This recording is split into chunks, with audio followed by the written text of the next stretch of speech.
Mercedes, wow, they are making some very strange claims. Let's actually explain what they are and then look at why they actually don't make any sense. Hello, my friends. Welcome to the channel. I'm the Electric Viking. Great to have you here. Thank you for subscribing to the channel. It's great to have all the new subscribers that have been picked up that have come onto the channel over the last, 9 to 10 months. If you're new, make sure you check out the 1,000 plus videos we've made over the last 9 months. Mercedes, they're claiming that they will accept liability when their autonomous drive pilot is engaged in their cars. In other words, if their car crashes, when autonomous drive pilot is activated, Mercedes will accept full liability for any insurance damages or costs. So if this vehicle crashes, when autonomous drive pilot is engaged and causes, let's say, a 100-car pileup and millions of dollars worth of damage, Mercedes will say, that's fine, not a problem. We'll cover all that. Now, a little bit controversially, Mercedes is claiming that drive pilot is a level 3 system, and Mercedes will be the first automaker to accept legal responsibility when their system is active. However, there are some very strict parameters, some very strict rules. It's not what it sounds like, at least not yet. So Mercedes' new drive pilot system, or their level 3 autonomous driving system, they claim it's level 3, that's debatable. This helps drive cars without any driver interaction whatsoever. So you don't have to touch the steering wheel at all in certain conditions and on certain roads. It's already on the new Mercedes EQS sedan, and it's been approved for use on all German highways, which, if you actually look at the numbers, doesn't make any sense at all. In fact, it's extremely, extremely dangerous because it only works up to speeds of 40 miles per hour. So technically, right, you can only use this in a traffic jam on certain highways in Germany. Only highways, not off the highways, only on certain highways that have been geo-fenced by the system. But here, what I'm wondering is, how does the person in the driver's seat actually know that now the speed has gone above 40 miles per hour? Because on these German freeways, there's many, many videos that I've watched of people driving quickly, I mean really quickly, on these German freeways, right? I've seen a lot of people doing 200 miles per hour on these freeways regularly. But if we just go by the average, it's pretty common, pretty normal for drivers to do 100 miles per hour on German autobahns, on freeways. So let's say there's a traffic jam on one of these autobahns, right, where it's been officially enabled for use. Well, what happens when that traffic jam clears and the person is asleep in the front seat? Because they've got autopilot on and they don't need to engage it. They don't need to use their hands. They don't need to do anything. It's not like Tesla's system where you have to touch the steering wheel. You can literally just fall asleep and the car will continue to drive itself. So what happens when that traffic jam clears, all the traffic comes through, and then within, say, 20, 30 seconds, you've got people doing 100 miles per hour and you're still doing, 40 miles per hour? That, in my opinion, is extremely dangerous because even a lot of these roads, these autobahns are simply 2 lanes, right? Even people sitting in the slow lane, they're still doing regularly 80 plus miles per hour at minimum. Often they're even doing 100 miles per hour from what I've seen. I think this is going to be extremely dangerous. I don't really understand the point of it. It seems to me to be a marketing tool from Mercedes.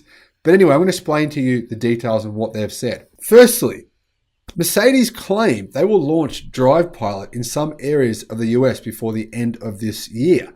And they claim it's a level 3 system which will require approval in the US. According to a recent article published by Road and Track, Mercedes Drive Pilot Senior Development Manager Gregor Kugelman stated, by the end of last year, we were the first automaker to get international certification for a level 3 system. We're aiming to get that for California and Nevada by the end of this year. And we're checking a lot of other states as well. Now, honestly, I am surprised Mercedes has taken out the insurance. Clearly, that's what they've had to do, take out insurance on these vehicles. It would be a pretty big premium for them. Obviously, some insurance company has said to Mercedes, yeah, we'll give you a premium on these cars, and you've got to pay us this much money per year in case they crash. Mercedes has gone, yeah, okay, no worries. So Mercedes is saying that the driver can pay zero attention to the road ahead, play on their mobile phones, watch a movie, and if the car to crash, Mercedes is then 100% responsible. But that, remember, includes someone hitting the car from behind, right? If this Mercedes is doing, say, 37 miles per hour, on the autobahn, right, and another car comes around a corner and smashes into the back of it, whose fault is that? It's Mercedes' fault. they will be responsible. It's not legal. It's actually illegal to do below 45 miles an hour on a freeway in Germany, unless it's a traffic jam. So that traffic jam has to clear for only a matter of, say, 5 seconds before that Mercedes vehicle is actually breaking the law. So this just doesn't add up to me. If you think about this logically, it doesn't make sense. Now, this obviously will open up a can of worms and cause difficult situations for regulators, authorities, insurance companies, Mercedes, and the driver when he gets T-boned and, well, is in a potentially very serious accident. The other thing I don't understand is the kind of liability Mercedes could be up for if the driver is T-boned by a car doing 100 miles per hour. Could be enormous, because this could lead to death, right? The car could, even though I know EQS vehicles have all kinds of safety sensors, if there's this high-speed crash of a car hitting your car when that car is doing 100 and you're doing 35 miles an hour, that could mean death. And what kind of liability would Mercedes be in line for if someone dies?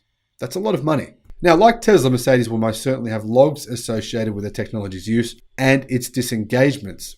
Otherwise, there would be no way for authorities to actually know who is at fault. So the question is, what will happen, right, if this person is playing on their phone, watching a movie, sleeping, doing whatever?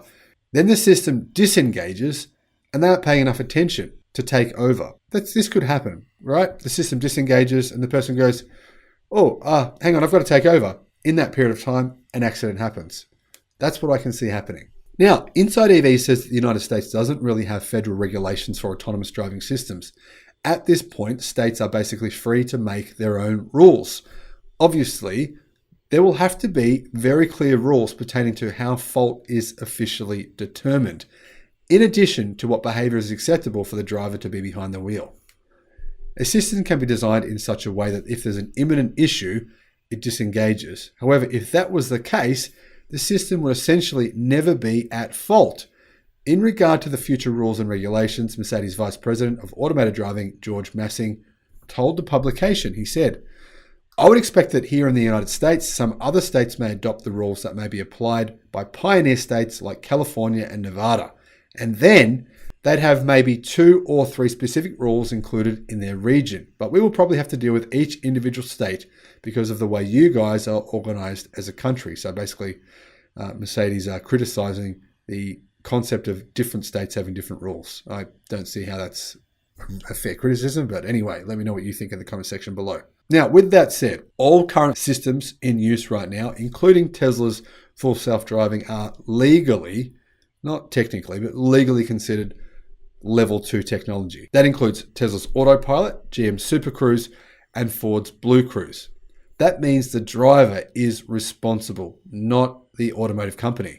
Now, clearly the fact that Mercedes is claiming that Drive Pilot is a level 3 system is what may allow those rules to change for Mercedes in the US. But I personally don't see the value in this. I think saying that you can use this on only certain freeways, only up to 40 miles per hour, is just like a gimmick, and it'll very rarely, if ever, be used. But that's just my opinion. I could be wrong. Maybe I'm skeptical for the wrong reasons. Maybe I should just embrace this new technology from Mercedes. Let me know what you think in the comment section below. Thanks for watching, and I'll see you again on the next one. Bye-bye.